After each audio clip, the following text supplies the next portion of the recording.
आगामी सोलापूर महानगरपालिका निवडणुकीसाठी राष्ट्रवादी काँग्रेस पार्टीच्या वतीने मंगळवार 16 डिसेंबरपासून इच्छुक उमेदवारांचे अर्ज स्वीकारण्यात येणार असल्याची माहिती अजितदादा पवार, राष्ट्रवादीचे शहर जिल्हाध्यक्ष संतोष पवार आणि कार्याध्यक्ष जुबेर बागवान यांनी दिली.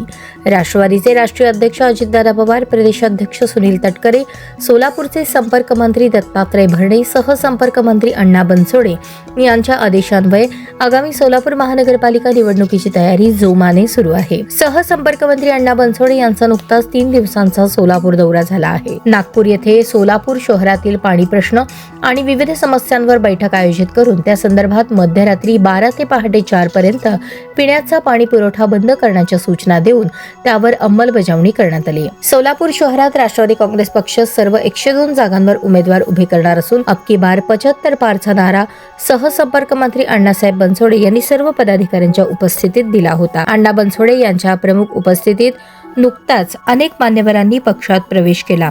आणखी दिग्गज नेते पक्षात प्रवेश करणार आहेत. राष्ट्रवादी काँग्रेस पक्षासाठी सोलापुरात पोषक वातावरण तयार झाले असून इच्छुक उमेदवारांची संख्या प्रचंड प्रमाणात वाढली आहे. सोलापूर महानगरपालिका सार्वत्रिक निवडणुकीचे बिगुल केव्हाही वाजण्याची शक्यता असून त्यामुळे राष्ट्रवादी काँग्रेस पक्षाच्या वतीने सोलापूर महानगरपालिका निवडणूक लढवण्यासाठी इच्छुक असणाऱ्या उमेदवारांचे अर्ज मंगळवार 16 डिसेंबर पासून गुरुवार 18 डिसेंबर पर्यंत सलग 3 दिवस दररोज सकाळी 11 ते 2 या वेळेत जुनी मिल कंपाऊंड येथील राष्ट्रवादी भवन कार्यालय येथे स्वीकारण्यात येणार आहेत.